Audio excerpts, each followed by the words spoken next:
Hi friends, எல்லாருமே எப்படி இருக்கீங்க? இந்த வீடியோவில் ஒரு முக்கியமான விஷயத்த சொல்ல போகிறேன். அழுகி போய் தூக்கி போடுற ஒரு விஷயம் பார்த்தீங்கன்னா காசாகும். அது என்ன அப்படின்னா நிறைய அப்படி இருக்குது. எங்களுக்கு அந்த மாதிரி நாங்கள் தூக்கி போட்டுலாம் அப்படின்னு நினச்ச ஒரு விஷயம் பார்த்தீங்கன்னா இப்போ காசாக முளைச்சி நிற்கிது. அது எப்படி அப்படின்றத உங்ககிட்ட காட்டுற என்ன விஷயம்? ஏன்னா காசை முளைச்சி பிடிங்கி வைக்கிறதுக்கு கூடையும் இதுவும் எடுத்துகிட்டு வரணும். நீங்கள் பாட்டுக்கா எனக்கு ஒரு செடியை அனுப்பி விடுங்க, ஆனால் அது 500 ரூபா செடியாக இருக்கணும் அப்படின்னு சொல்லிடாதீங்க. காசு செடி கிடையாது, வேற ஒன்று. நான் உங்களுக்கு காட்டுறாத.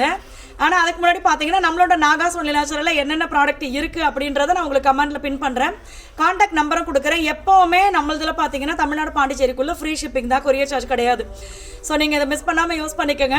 என்னென்ன ப்ராடக்ட் இருக்குது அப்படின்றத லிஸ்ட்டும் பாருங்கள். ஏதாவது முக்கியமான டவுட்டாக இருந்தால் நீங்கள் தாராளமாக கால் பண்ணி கேட்கலாம். அப்படி இல்லைன்னா நீங்கள் வாட்ஸ்அப் பண்ணாவே உங்களுக்கு எல்லா டீட்டெயில்ஸுமே வந்துடும். ஸோ உங்கள் ஊர் எது அப்படின்றத சேர்த்து அமிச்சிட்டிங்க அப்படின்னா உங்களுக்கு அதுக்கான ப்ரைஸ் லிஸ்ட்லாம் வரும். இதை யூஸ் பண்ணிக்கோங்க. அடுத்தது எது காசாகுன்னு சொல்லி காட்டுட்டுமா? என்ன விஷயம்னா, காசை போட்டு எங்கள் மாமியார் விதையெல்லாம் வாங்கிட்டு வந்து போட்டாங்க. முளைக்கவே மாட்டப்பா அப்படின்ட்டுருச்சு. அதுக்கப்புறமா பார்த்தீங்கன்னா நம்ம வீட்டில் அழுகி போயிடுச்சு. அழுகி போன தக்காளியை கொண்டு போய் குப்பையில் போட்டுடலான்னு பார்த்தோமா. அப்புறம் எங்கள் மாமியார் சொன்னாங்க, இல்லைப்பா இதெல்லாம் செடிக்கு உரமாக இருக்கும், எடுத்து போட்டுடலாம்ப்பா அப்படின்னு சொல்லி செடிக்கு எடுத்துகிட்டு வந்து உரமாக போட்டுட்டாங்க.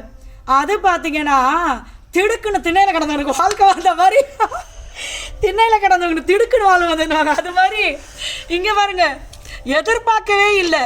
அதுதான் குப்பையில் அழுகி போன ஒரு பொருளை தூக்கி போடலான்னு பார்த்தா அது இன்னைக்கு காசாக முளைச்சி நிற்கிது.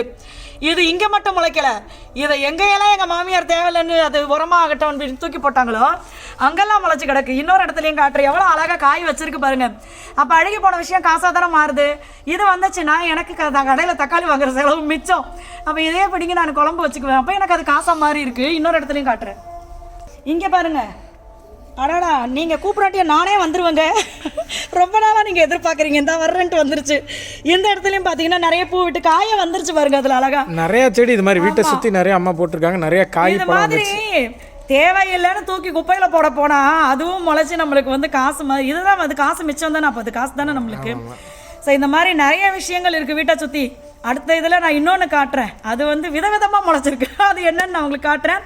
ஸோ மறக்காமல் கமெண்டில் பின் பண்ணுற மெசேஜும் பாருங்கள். என்னென்ன ப்ராடக்ட் இருக்குது அப்படின்ற டீட்டெயில் உங்களுக்கு தெரியும். தேங்க்யூ, பாய்.